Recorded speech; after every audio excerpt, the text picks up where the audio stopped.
O nosso Além da Notícia de hoje, reta final de ano, dezembro, está fazendo uma análise social e política do Brasil em 2013. Grande fator que movimentou o país neste ano foram aquelas mobilizações que nós tivemos no mês de junho.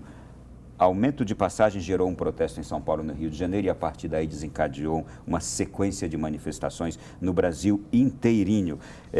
Ao ponto de nós termos aqui, deixa eu citar, maior protesto em 21 anos leva mais de 1 milhão às ruas. Haddad e Alckmin abaixam tarifas em São Paulo após pressão de manifestantes. O Congresso Nacional começou a se deter sobre os assuntos que estavam aparecendo naquelas manifestações. Os senhores, como viram também este acontecimento? Bom, começou com a campanha do passe livre, quer dizer, não apenas reduzir a passagem, mas passar tarifa zero, né, em todos os transportes públicos em São Paulo e no Brasil, que é um pleito muito difícil, porque eles teriam que sair dos cofres públicos, né, para ter tarifa zero, né, mas depois expandiu para todos os serviços públicos de má qualidade no Brasil, né. Mas o problema é que essas manifestações foram infiltradas por vândalos e os black blocs, né, que querem destruir tudo, e a polícia não estava muito bem articulada ou preparada para reagir contra isso. Não apenas no Rio e São Paulo, mas nas outras capitais onde tinha a Copa das Confederações também. Mas esse clamor das ruas de que nós não nos sentimos bem representados, essa é a classe política ou não ouviu ou não quis ouvir. Então, para praticar alguma reforma política, em julho, agosto, setembro, o Congresso não foi capaz de entender e fazer algumas reformas para melhorar essa reclamação de nós não nos sentimos representados. Uma grande surpresa que essas manifestações trouxeram foi exatamente a ausência de lideranças específicas capazes de trazer à tona efetivamente uma agenda. É claro que essa agenda inicial estava relacionada à questão do transporte público, mas em determinado momento a gente observa quando ela vai se expandindo, quando essas manifestações se expandem, que está aí uma série de outros serviços públicos prestados de forma bastante complicada, de uma forma não qualificada por parte do Estado. E aí é claro que a sociedade começa a reclamar e nessas manifestações elas acabaram representando essa voz do povo que não sabe o que fazer às vezes, não sabe muitas vezes para onde reclamar ou para quem reclamar efetivamente. Então as manifestações elas tiveram esse aspecto. Um grande problema de manifestações nesses termos, além, é claro, da infiltração dos vândalos, como o professor mencionou, é que a ausência de uma liderança dificulta também a possibilidade de se definir claramente qual é essa agenda e, consequentemente, a conquista de um determinado direito. E diálogo, né? Até a questão do diálogo também com o poder público se torna difícil. Muita gente defendia o seguinte, que essa agenda, ela passava principalmente por uma reforma política e aí a presidente Dilma se antecipou, propôs um plebiscito, depois voltou atrás, a reforma política não saiu e aí... Ali ficou também claro que os nossos representantes estão perdidos, de não saber exatamente o que a sociedade deseja. As demandas da sociedade são colocadas, mas eles estão acostumados a responder essas demandas ou de não conseguirem responder, né? Quando eles respondem é daquela forma imediatista, eleitoreira e tudo mais. Quando se trata de uma questão que envolve projetos mais profundos, decisões mais sérias, esses representantes definitivamente não estão qualificados para isso. E eu vejo, mais uma vez, que a resposta deveria ser dada pelo Congresso Nacional. Na verdade, não era nem o Poder Executivo, porque a demanda mais importante destacada, que era exatamente a reforma política, ela é responsabilidade do Congresso Nacional e não da Presidente da República. Então, a outra grande diferença, que se você comparar com os caras pintados em 92 contra o Collor, naquela época não tinha internet, não tinha o chamado mídias sociais, ou redes sociais.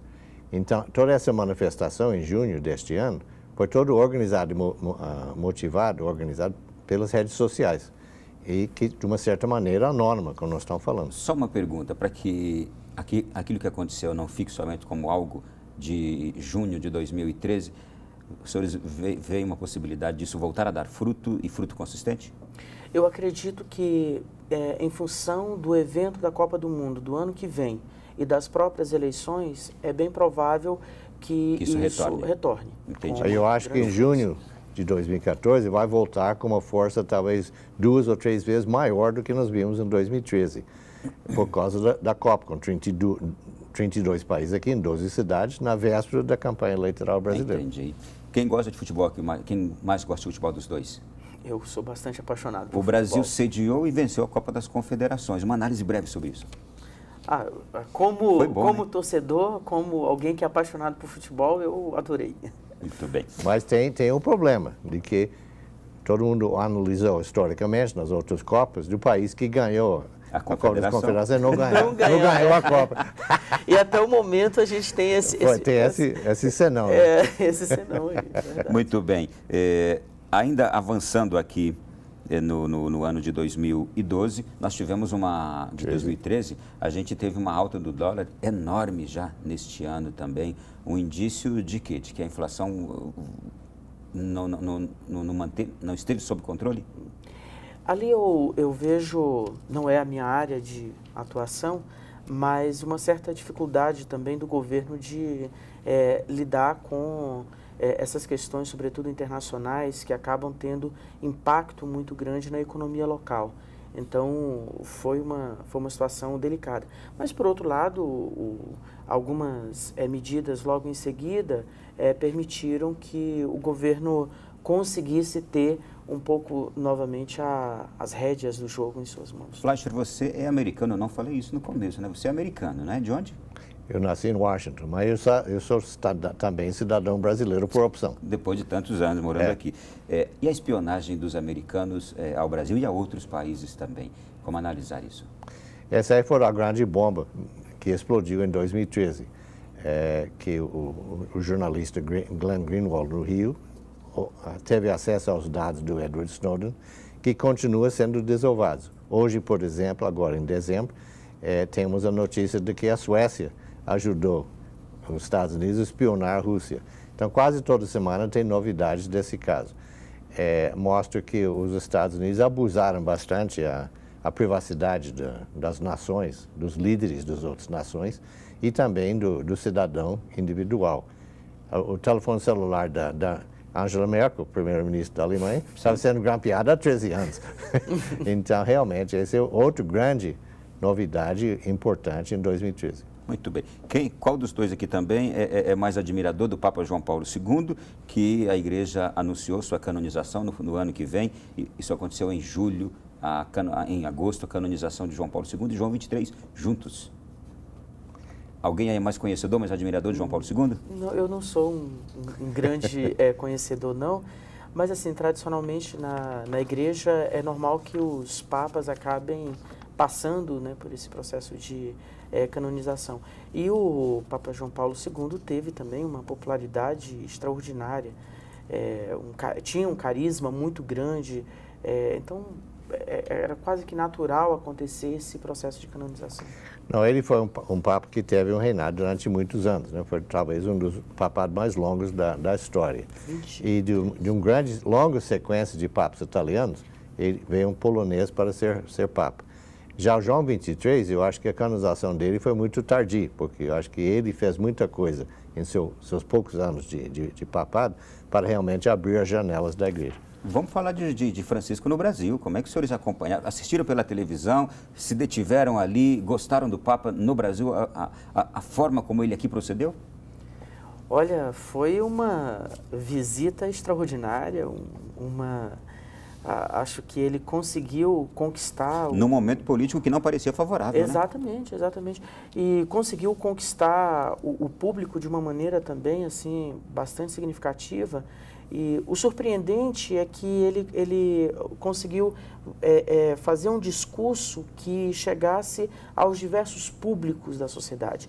E dificilmente você viu aí, pelo menos eu não tomei conhecimento, de falas que criticassem o discurso do Papa. Então, até mesmo nas posições que para a igreja são mais caras, como a questão da homossexualidade, aborto, a postura que ele teve ao comentar esses assuntos foi realmente surpreendente. Então, demonstra aí que é um Papa que vem com uma ideia de renovação mesmo. Muito, muito interessante. Não, ele realmente teve uma postura muito humilde durante essa visita ao Brasil, e também temos que lembrar que ele, além do Rio, ele visitou Nossa Senhora de Aparecido, Aparecido do Norte, e o santuário do nosso Santa Padroeira, né? E também ele teve muito contato com os menos favorecidos no Rio. Então, acho que a visita dele foi de extrema importância para a Igreja Católica no Brasil e também para o papado no mundo inteiro. Muito bem. Vamos falar agora de um assunto que perdurou os últimos 6 meses com muita intensidade, o julgamento do Mensalão. Nós tivemos um julgamento bastante duro, eu digo ali dentro, no embate entre os próprios ministros. Tivemos ali o ministro Joaquim Barbosa, relator, criticado muitas vezes, mas apoiado por quase a totalidade da população, e tivemos as condenações. Fiquem à vontade para comentar. Olha, as condenações dos mensaleiros, elas têm que ser observadas com um certo cuidado.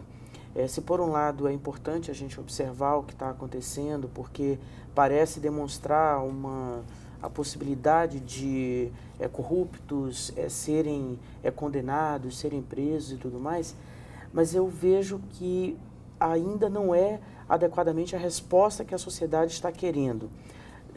Mesmo que o julgamento, do ponto de vista técnico, tenha seguido um determinado ritual e que alguns analistas consideram que não foi lento assim como a sociedade muitas vezes acha que foi, mas é porque, de fato, o processo judicial tem todo um ritual que tem que ser seguido e não dá para ser tão célere assim, ainda mais em se tratando de um caso da magnitude que foi o caso do Mensalão. Mas é uma resposta, sim, para a sociedade, essa condenação, que tem que ser comemorada por um lado, mas com certas ressalvas, sobretudo dada as últimas manchetes que nos surpreendem quando um dos principais, se não o principal, o caso do ex-ministro Zé Disseu, de repente podendo assumir uma função de gerente num hotel aqui em Brasília.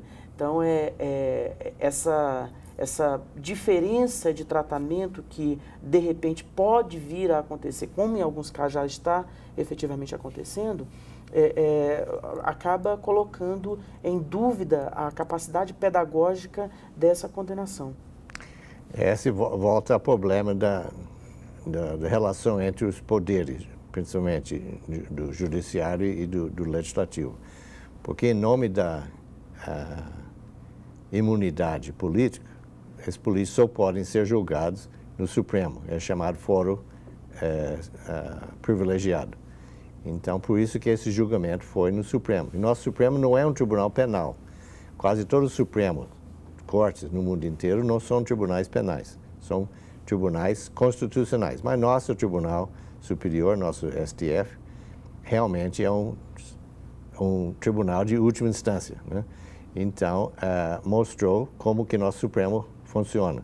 Vários jornalistas me telefonaram e disseram: Davi, como é que é esse negócio de embargos declaratórios, embargos infringentes? Uma vez que o Supremo decidiu, não está decidido, por que pode apelar para tentar mudar uma decisão do Supremo? Eu falei: não, o sistema judiciário brasileiro funciona assim, é diferente do que nos Estados Unidos ou na Europa, onde o Supremo é Supremo. E decidiu, acabou, né? Então, isso mostrou claramente como o nosso sistema funciona ou não funciona, né? Mas também mostra que, finalmente, algum corrupto pode não ter impunidade. Imunidade vira impunidade. E pode realmente ser sentenciado e ir para a prisão. Eu vou pedir uma respostinha muito breve dos senhores, se puderem. O ministro Joaquim Barbosa foi muito criticado pelo próprio judiciário pela forma técnica como tomou algumas decisões. Os senhores estão de acordo com as críticas ou acham que ele agiu de acordo com o rigor que é possível, permitido, e que a mim parece que a sociedade esperava isso dele mesmo? Ele deu uma resposta mais à sociedade do que a técnica judiciária, por assim dizer, mas não as decisões dele são possíveis, dada a... Estão na norma, dentro das normas. Sim, ele quis realmente dar fim ao processo, o que ele chama de trânsito julgado. Ele, como relator do processo e também como presidente do tribunal, ele tinha essa atribuição que ele está exercendo até agora. Eu vou dividir entre os senhores aqui dois assuntos breves. Marina Silva e Eduardo Campos, uma surpresa que muita gente, quase ninguém esperava. Marina Silva. E o outro é o Mais Médicos. Quem assume cada um aí, por favor? Bom, na relação da Marina Silva, muita gente achou que realmente ela foi prejudicada ou sacaneada, vamos supor, pelo TSE. Porque todo mundo tinha muito medo dela como candidata, que ela podia ter 20, 30 milhões de votos em 2014, o partido dela não foi permitido ser registrado. Então, com essa frustração, ela procurou um outro partido e surpreendeu todo mundo porque escolheu o PSB, que já tinha um pré-candidato. Os outros 3, 4 partidos convidaram ela, mas ela achou melhor no PSB. Então, estão tentando acomodar as posições dela com o do Eduardo Campos, por exemplo, em relação ao agronegócio, por exemplo, e nós vamos ter que ver como é que isso vai desenvolver no ano que vem. Dilma sancionou a lei do Mais Médicos, temos médicos estrangeiros no Brasil, quase que 80%, se não me engano, ou 90% cubanos. Sim, o programa Mais Médicos foi também uma resposta àquelas manifestações de junho, uma tentativa de dar à sociedade algum tipo de resposta, tendo em vista que a prestação do serviço público de saúde no país é muito, muito ruim. Mas também essa questão da prestação de serviço público de saúde revelou uma outra situação, que é a falta de profissionais na área de saúde, sobretudo em algumas regiões do país. Se não me falha a memória nesse momento, mas acho que só São Paulo, Brasília e acho que Minas e Rio de Janeiro têm a quantidade de médicos mínimas exigida ou pelo menos orientada pela Organização Mundial de Saúde. Os outros estados brasileiros estão muito distantes desse número. Em alguns casos, como é o caso do Maranhão, do Piauí, é alarmante a distância que se tem ali da quantidade de pessoas e a quantidade de médicos necessários. Mas mesmo nesses estados que você mencionou, a distribuição é má distribuída. Tem esse problema, porque a gente, além de, no caso de São Paulo, Brasília, que temos uma quantidade adequada do ponto de vista numérico especificamente, mas a distribuição realmente não é. E o objetivo é atender justamente esses estados e o fundão desses estados mais pobres. Seria esse.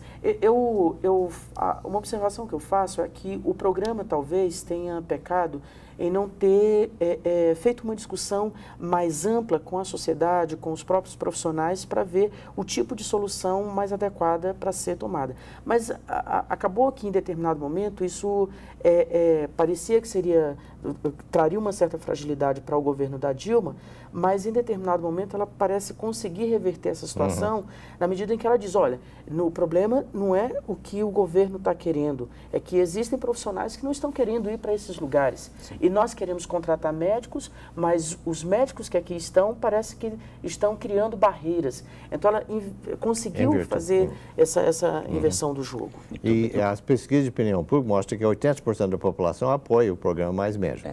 E muita gente esquece que no segundo governo de Fernando Henrique Cardoso, tinha médicos cubanos trabalhando no Tocantins.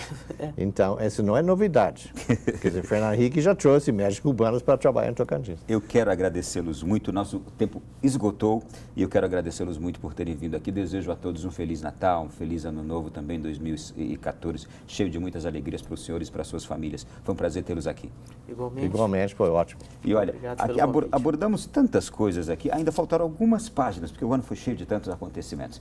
Mas se Deus quiser, a gente se encontra no próximo programa. Desejo a você também uma feliz continuidade de noite. Fique com Deus. Grande abraço e até a semana que vem em mais um Além da Notícia.